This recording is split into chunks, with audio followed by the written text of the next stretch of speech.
Yann sur YouTube est une chaîne gérée par Yann, 30 ans, qui publie sur la plateforme depuis près d'une décennie. Son contenu couvre tout, des vlogs de travail, une journée dans la vie, à diverses aventures en dehors des heures de travail. Et bien que la plupart de ses vidéos soient simplement divertissantes, une rencontre en particulier l'a profondément bouleversé.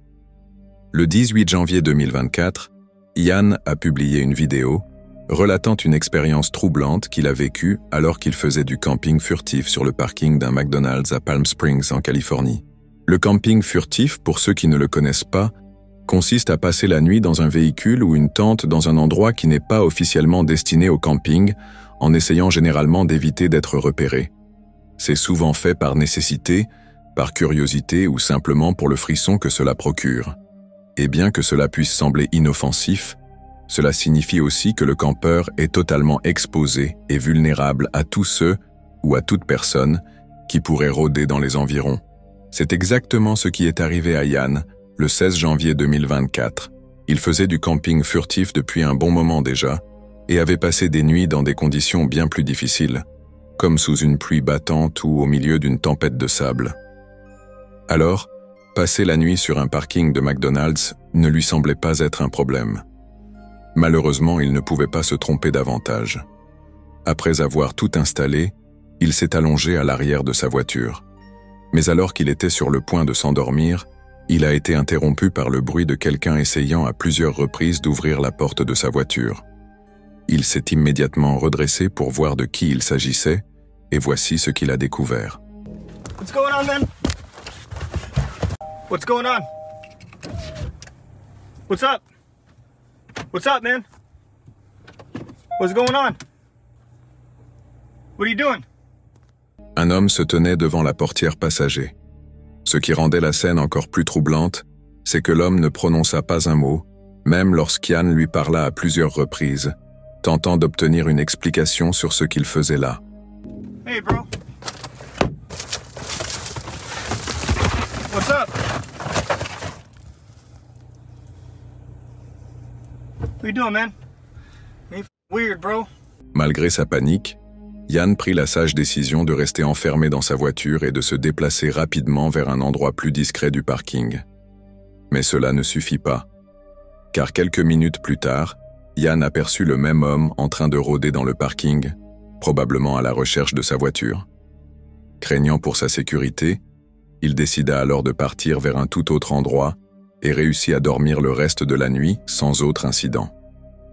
Pourtant, une question demeurait. Qui était cet homme et que cherchait-il réellement à faire? Yann n'a jamais fait de vidéo de suivi ni partagé plus d'informations à propos de cette rencontre dans la description de la vidéo. On ne peut donc que spéculer sur ce qui s'est passé cette nuit-là.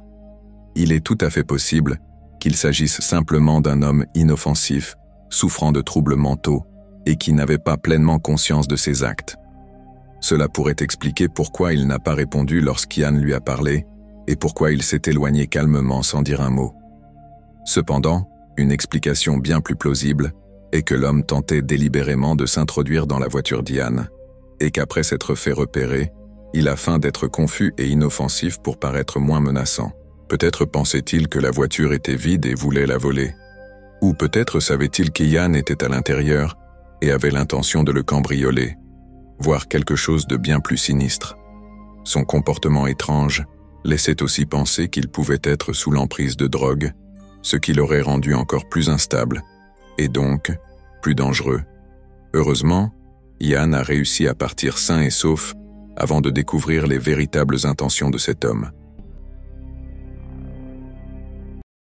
Le 11 février 2024, Brendan Explorers, un YouTuber spécialisé dans le camping furtif, a publié une vidéo dans laquelle il passe une nuit dans le petit village de Jaywick, en Angleterre. Ce qu'il faut savoir sur Jaywick, c'est qu'il est considéré comme la ville la plus défavorisée de toute l'Angleterre. Le fort taux de chômage combiné à de mauvaises conditions de vie a poussé de nombreux habitants vers la criminalité. Brendan, cependant, voulait voir le village de ses propres yeux afin de déterminer si la réalité était aussi sombre que ce que les médias prétendaient. Ses premières impressions furent plutôt positives. Il admirait le paysage naturel qui entourait le village. Ce qu'il ne savait pas encore, c'est que cette petite escapade champêtre allait rapidement tourner au cauchemar. Tout a commencé lorsqu'il a traversé la ville en voiture, à la recherche d'un endroit discret où garer son van pour s'y installer avant la tombée de la nuit. Il a finalement trouvé un parking prometteur et a décidé d'y passer la nuit. Mais il n'a pas fallu longtemps avant qu'il commence à remarquer une série de signes inquiétants dans les environs. Par exemple, des gens circulaient en diffusant du rap de gangsters à plein volume depuis des enceintes. Et un groupe de pilotes de rue faisait la course sur la route juste devant le parking.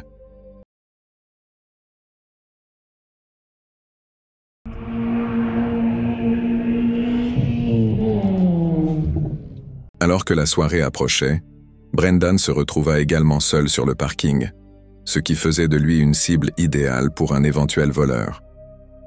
Après y avoir réfléchi quelques minutes, il décida qu'il valait mieux quitter cet endroit et chercher un coin plus isolé pour camper. Il finit par emprunter un chemin de terre et gara son van en plein milieu de nulle part, loin de toute maison ou route principale. Mais ce fut en réalité la pire décision qu'il pouvait prendre dans cette situation. Car vers 2h30 du matin, environ 4 heures après s'être endormi, il fut réveillé par le bruit de quelqu'un qui marchait autour de son van.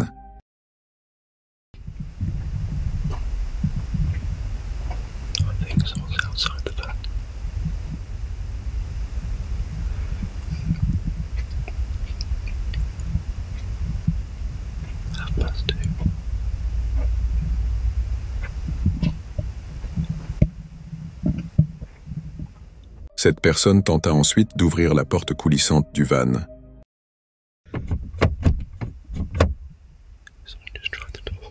Mais avant même que Brendan ait eu le temps de vraiment comprendre ce qui se passait, ceci arriva.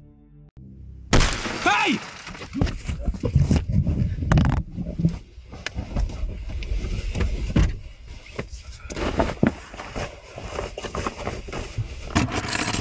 Quoi qu'il en soit, cette personne a brisé la vitre côté passager avant de s'enfuir en courant dès que Brendan a commencé à crier.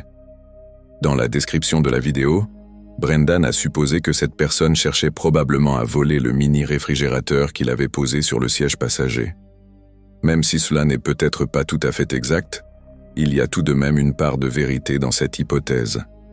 À en juger par le fait que l'intrus s'est enfui dès qu'il a entendu Brendan, il est probable qu'il cherchait simplement à voler quelque chose, rien de plus. Quant à la manière dont cette personne a réussi à retrouver son van au milieu de nulle part, il est tout à fait possible qu'elle l'ait suivi depuis son passage en ville. Cela dit, vu les circonstances, la situation aurait pu être bien pire.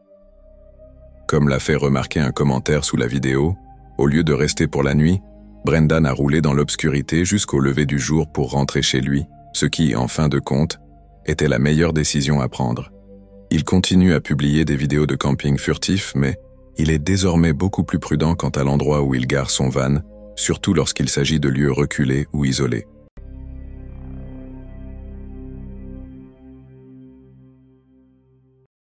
En mars 2025, un YouTuber spécialisé dans le camping, nommé Daniel Mark Brown, avait prévu un voyage de camping furtif dans les bois autour d'Oshwestry, en Angleterre. Son plan était simple, suivre l'un des nombreux sentiers de randonnée de la région, puis sortir des sentiers battus pour trouver un bon endroit caché où camper. Et cela a mieux fonctionné que prévu. Il trouva un emplacement parfaitement dissimulé en un rien de temps. Après avoir posé son équipement, Daniel se rendit à la rivière voisine pour y préparer un repas avant de retourner à l'endroit qu'il avait trouvé un peu plus tôt. Lorsqu'il revint, la nuit commençait déjà à tomber et le sentier se vidait peu à peu, ce qui le rassura et lui permit de se détendre avant de se coucher. Cependant, ce qui arriva ensuite lui fit prendre conscience du véritable danger qu'il courait. Après avoir déroulé son sac de couchage, s'être installé et s'être finalement endormi, 90 minutes s'étaient écoulées quand il fut soudainement réveillé en sursaut. 100% been spotted. Right, I'm trying to keep calm and keeping calm. I'm almost too scared to breathe here. I think a dog or something just came in. Daniel fut réveillé par le craquement de branches, suivi par la lumière d'une lampe torche. Il finit par trouver le courage de dézipper son sac de couchage pour voir qui se trouvait dehors.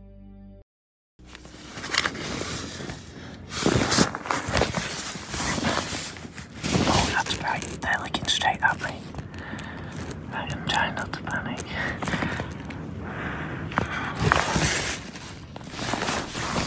À ce stade, il ne savait plus quoi faire d'autre que d'interpeller la personne qui pointait désormais la lampe torche sur lui. Mais au lieu de répondre d'une quelconque manière, l'individu se contenta de faire demi-tour et disparut dans les bois sans jamais réapparaître. Hello?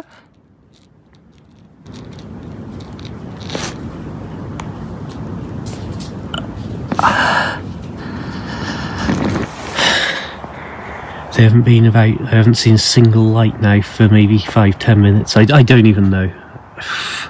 I've been just trying to keep as calm as possible, but when they walked off and the light went out, I don't even know which direction they were, but somewhere in that direction. I forget it, let's just go. Cette expérience le bouleversa au point qu'il rassembla rapidement ses affaires pour fuir la zone boisée au plus vite. Cependant, si la personne à la lampe torche avait de mauvaises intentions, quitter le campement n'aurait pas été une tâche facile. Le simple fait qu'elle ait refusé de répondre au « bonsoir » de Daniel était déjà suffisamment inquiétant. Mais la manière dont elle avait éteint sa lampe en silence avant de disparaître dans les bois suggérait qu'elle s'était peut-être cachée, attendant le bon moment pour l'attaquer et le voler, ou pire. Cela dit, il est aussi tout à fait possible que cette personne mystérieuse n'ait été qu'un promeneur nocturne avec son chien, ou qu'il s'agissait de quelque chose d'absolument anodin. Quant à son silence face à l'appel de Daniel, il se peut qu'elle ait eu aussi peur que lui en entendant une voix surgir de l'obscurité. Cependant, on ne peut pas non plus écarter l'hypothèse qu'elle essayait réellement de s'approcher discrètement de Daniel avec de mauvaises intentions et qu'elle n'a fait demi-tour que lorsqu'elle a compris qu'elle avait été repérée. Quoi qu'il en soit, Daniel est sorti sain et sauf des bois et n'a plus jamais croisé cette personne par la suite. Le 15 juillet 2022, la youtubeuse The Abandoned Camper a mis en ligne une vidéo dans laquelle elle fait du camping furtif dans un cimetière abandonné datant des années 1800. Les choses commencèrent de façon tout à fait normale. Elle trouva une clairière bien cachée dans la végétation dense et commença à déballer son matériel de camping. Une fois son campement installé, elle décida d'explorer le cimetière pour passer le temps jusqu'à la tombée de la nuit. C'est à ce moment-là que les choses commencèrent à devenir étranges. Alors qu'elle filmait les pierres tombales, elle se mit à entendre ce qui ressemblait à des cris d'enfants.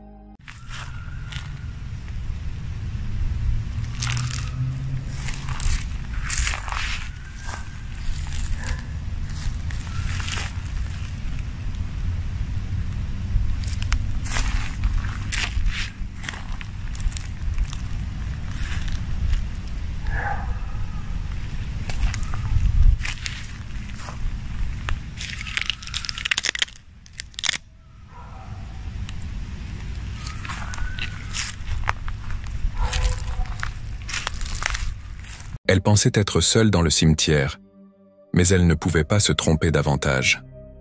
En retournant vers son campement, elle aperçut au loin un groupe d'enfants qui, selon toute vraisemblance, étaient au courant de sa présence. So if you can't tell, it's pretty dark here right now, but there are kids here, like young kids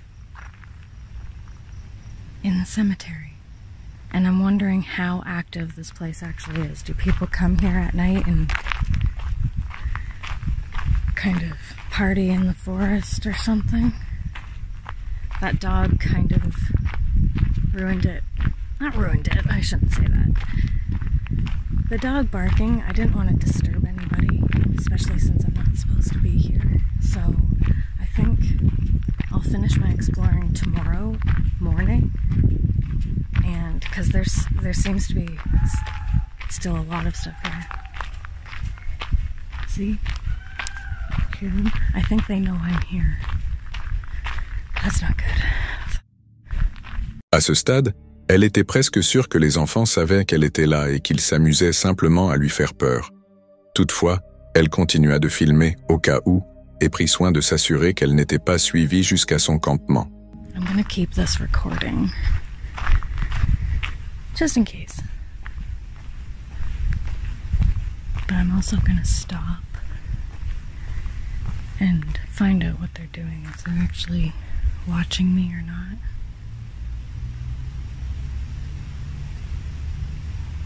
Well, I can see them I just don't want them to see where I'm going.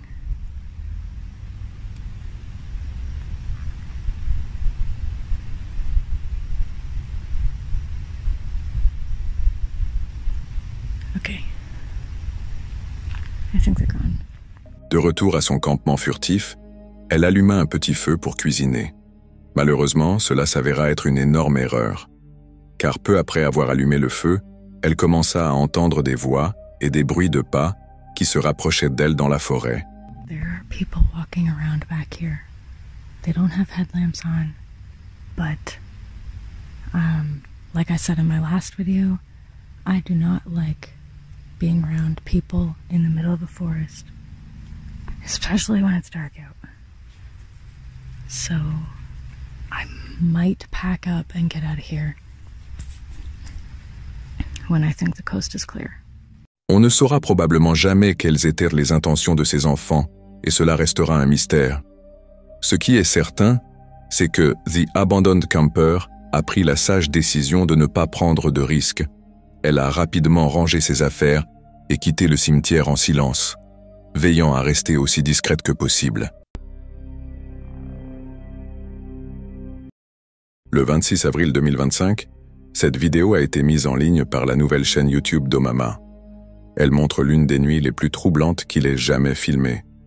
Connue pour ses camps d'horreur en solo, sans peur, Mama se rend souvent au cœur de forêts, de villages abandonnés et de lieux maudits.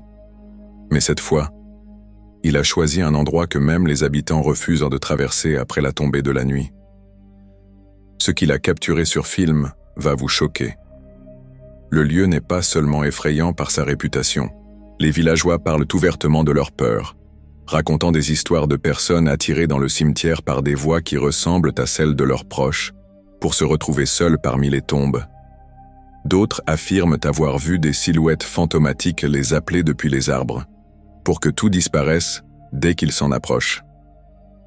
Maman a installé son campement juste à la bifurcation du chemin. Sa tente se trouvait entre les deux sentiers, sa moto garée à proximité.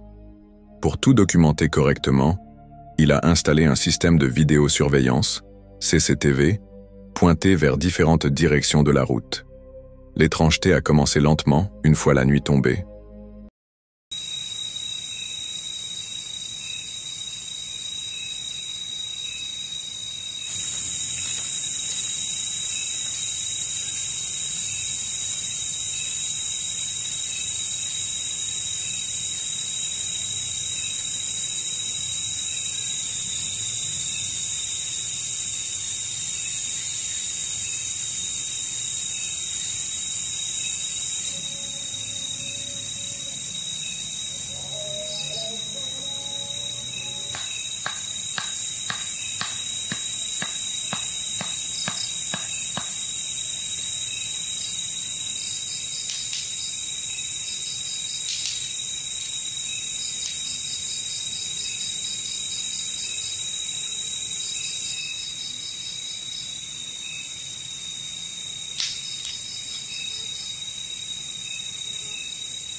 Des cliquetis résonnaient depuis l'obscurité. Ce n'étaient pas les craquements aléatoires de branches qui refroidissent. Puis, des bruits de froissement se déplacèrent entre les arbres, encerclant son campement. Mama resta calme, pointant sa lampe torche vers les bois et parlant à voix haute pour signaler sa présence. Une technique qu'il utilise souvent pour éviter de provoquer les forces invisibles qui pourraient l'observer.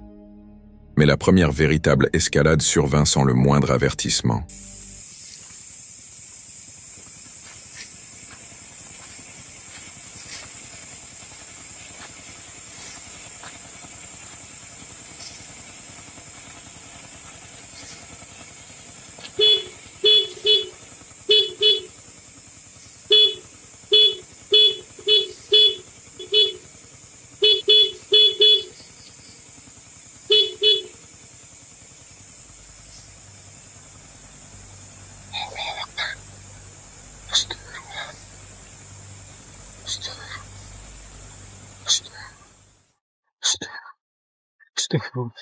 Allahu Akbar, Allahu Akbar, Allahu Akbar, Allahu Akbar, Allahu Akbar, Allahu Akbar, La ilaha illallah,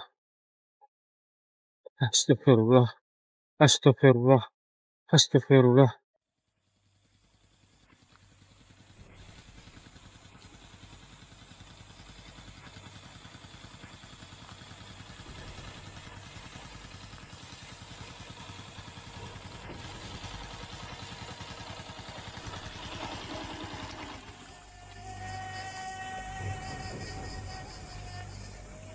Allahu Akbar.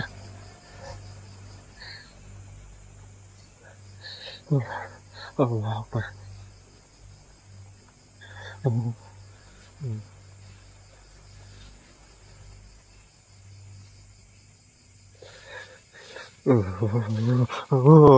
Akbar.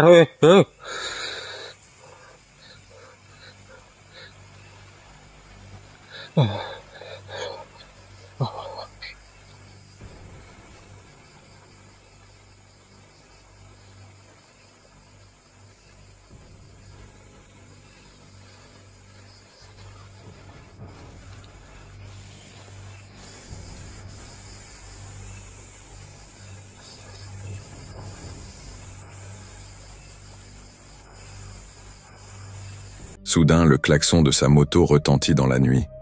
La moto était verrouillée. Personne ne se trouvait à proximité. Il n'y avait pas de vent assez fort pour déclencher quoi que ce soit. Alors qu'il observait, quelque chose d'encore plus troublant se produisit. Le guidon de la moto bougea de lui-même comme si quelque chose d'invisible le tirait. Plus tard, en examinant les enregistrements, Maman découvrit quelque chose de glaçant.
l'une des caméras a capté une silhouette fantomatique en mouvement. La figure était grande, semi-transparente, et semblait glisser plutôt que marcher. Elle s'est arrêtée un instant avant de disparaître dans l'obscurité. Il n'y avait pas de visage distinct, juste une masse changeante en forme humaine, qui est restée assez longtemps pour ne laisser aucun doute dans l'esprit de Mahaman. C'était réel. Pendant ce temps, les changements dans l'environnement devenaient indéniables. La température autour de la tente de Mahaman a chuté brutalement. Les perturbations ont de nouveau augmenté lorsque Mama a entendu des pas lents et lourds s'approcher depuis le chemin menant au cimetière. Il a appelé à plusieurs reprises, annonçant sa présence et défiant quiconque, ou quoi que ce soit, de se montrer. Mais il n'y eut aucune réponse, seulement ses pas se faufilant entre les arbres. Malgré la peur, Mama était restée toute la nuit. Mais même avec toute son expérience, les événements de cette route hantée l'ont visiblement ébranlé. Aux premières heures du matin, l'activité s'était calmée, mais le malaise qu'il ressentait ne l'a jamais quitté. La véritable terreur de la nuit résidait dans la manipulation constante et délibérée de son environnement. La moto qui klaxonne toute seule, les mouvements étranges et la silhouette fantomatique capturée par la caméra. Qu'avez-vous pensé de cette rencontre? Dites-le moi dans les commentaires.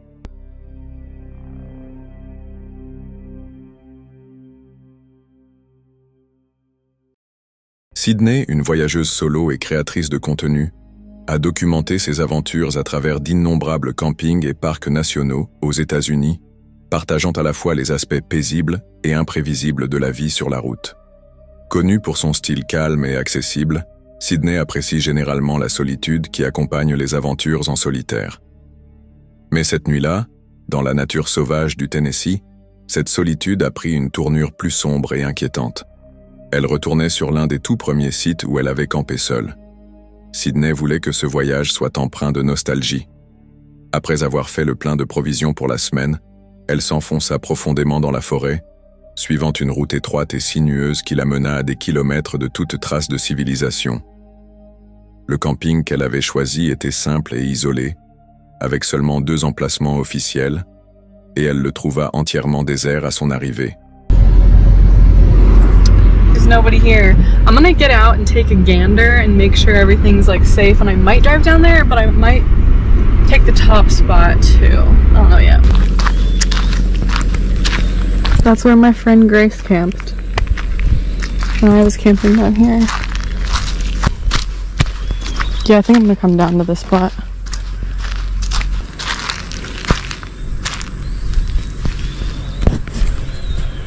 I'm so glad it's open. Elle installa son camp près de sa voiture. Elle avait l'habitude d'entendre parfois la circulation au loin où d'autres campeurs s'agitaient autour. Mais ici, il n'y avait rien d'autre que le bruissement occasionnel des feuilles et le léger plouf de poissons sautant dans l'eau toute proche. Elle prépara un dîner simple à base de riz et de poulet.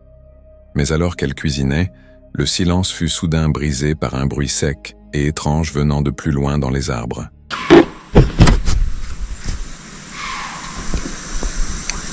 Is that?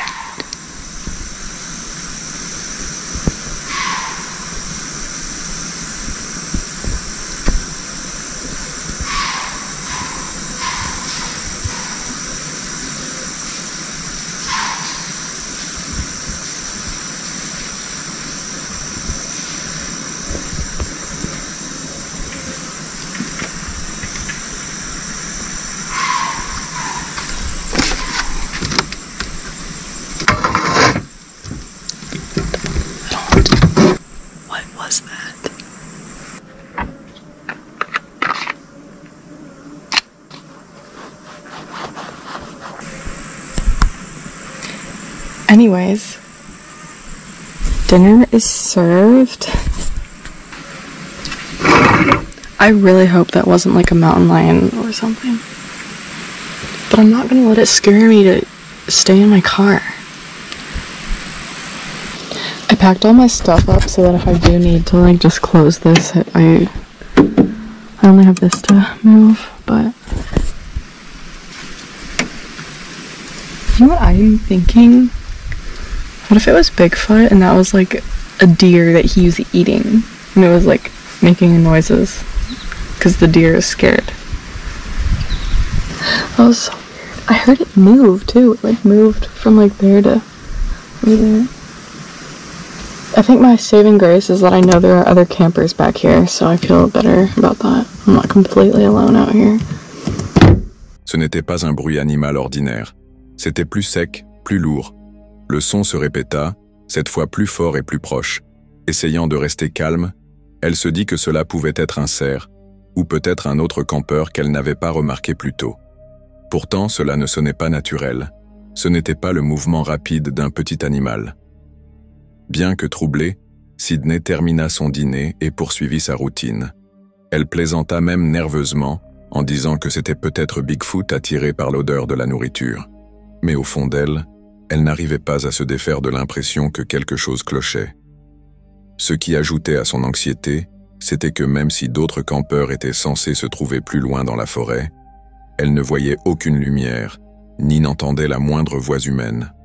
Consciente que la prudence était sa meilleure défense, Sydney prit une décision. Elle organisa rapidement son campement, rangea la plupart de ses affaires et ne laissa accessibles que les éléments essentiels. Elle prépara sa voiture pour une fuite rapide si nécessaire, gardant tout en place pour pouvoir verrouiller les portes et partir en quelques secondes. Même si elle passa la nuit sans confrontation directe, Sydney repartit avec plus de questions que de réponses. Pour les campeurs expérimentés comme elle, une vérité est bien connue. Parfois, les choses les plus dangereuses dans les bois ne sont pas celles qu'on voit, mais celles qui restent cachées. Juste assez proches pour qu'on les entende, mais assez loin pour ne jamais montrer leur visage. Comme toujours, n'hésitez pas à me dire ce que vous pensez de cette étrange rencontre.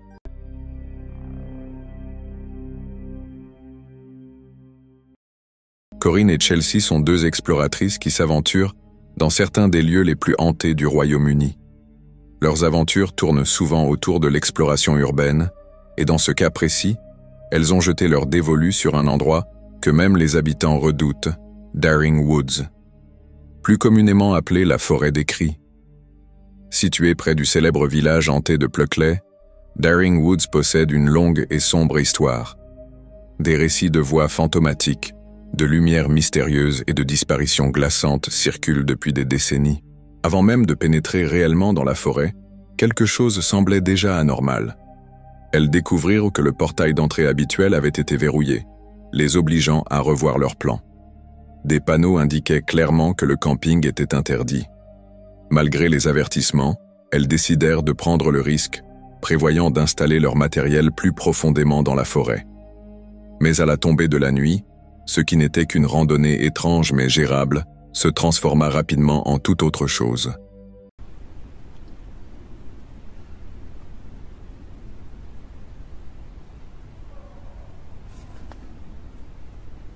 That's just people. I heard a scream. It's just people.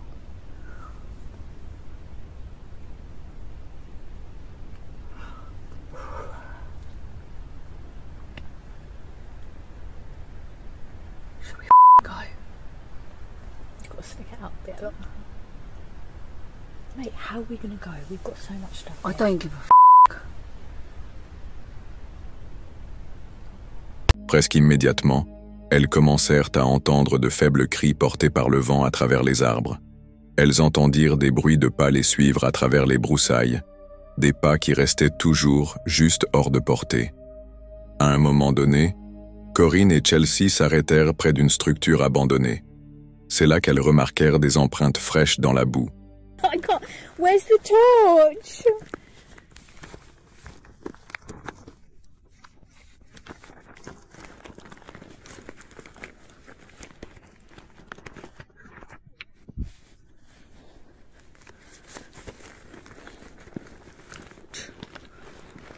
Oh no, it's here. Oh, thank God for that.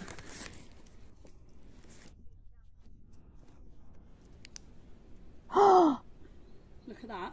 Oh, you can't wear that in the tent. Oh. Look, you can see, right there. Le problème, c'est qu'elles n'avaient vu personne d'autre. Aucune voiture n'était garée à l'entrée. Aucun signe d'autres randonneurs à proximité. Celui ou celle qui avait laissé ses empreintes était soit encore dans les bois, soit avait disparu. La pression psychologique monta rapidement.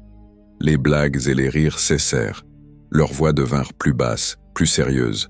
Elles savaient que rester plus longtemps ne ferait qu'augmenter les risques. Elles sentaient que quelque chose les traquait activement. À contre-cœur, elles décidèrent de retourner vers la voiture.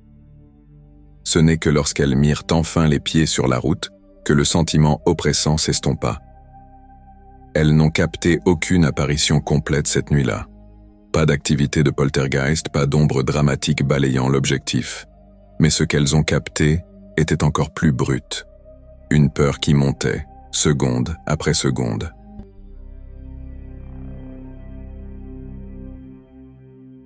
Ellie et Graham sont un couple de retraités britanniques qui parcourent le pays en camping-car tout en partageant leurs aventures sur YouTube. En novembre 2022, alors qu'ils étaient en pleine excursion, ils durent rentrer d'urgence chez eux à cause d'un imprévu. Malheureusement, ils étaient trop loin pour rentrer en une seule journée. Après quelques recherches en ligne, ils trouvèrent un endroit pour camper discrètement, à la périphérie d'une ville appelée Altrium. Il s'agissait d'un petit parking, mais comme le temps pressait, ils n'avaient pas d'autre choix que de passer la nuit là, espérant reprendre la route dès le lendemain matin. Ce qu'ils ne savaient pas, c'est que cette nuit allait se transformer en la plus terrifiante expérience de tout leur périple en camping. Lorsqu'ils arrivèrent sur place, il faisait déjà nuit. Ils garèrent leur van et s'installèrent pour la nuit, s'endormant aux alentours de 23 heures. Mais à 1 heure du matin, tous deux furent réveillés par de la musique extrêmement forte provenant d'une voiture garée à proximité. La musique s'arrêta peu de temps après, alors ils pensèrent que ce n'était rien de grave et tentèrent de se rendormir. C'est à ce moment-là qu'un bruit violent retentit contre leur propre van. Le choc était si fort qu'ils crurent qu'un arbre venait de s'abattre sur leur véhicule. Ils se précipitèrent dehors pour voir ce qu'il s'était passé. Et c'est là qu'ils firent une découverte des plus choquantes. Just can't believe it. We've just been woken up with a loud bang, and you dropped something on the floor there. Was that glass? 2 bricks, and someone's just smashed Merlin's windows while we were sleeping. So no, we don't recommend this as a place to stop. They smashed the windscreen, but Graham's hoping he can drive with that.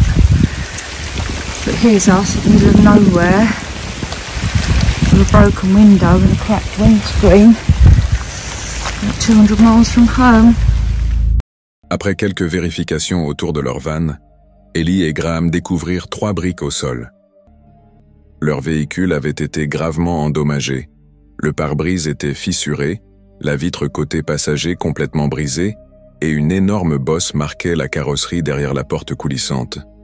Mais plus que les dégâts matériels, c'est l'impact psychologique qui les marqua profondément. Tous deux étaient désormais terrorisés. Il était même possible que cette attaque ait été une ruse visant à les faire sortir de la sécurité de leur van verrouillée.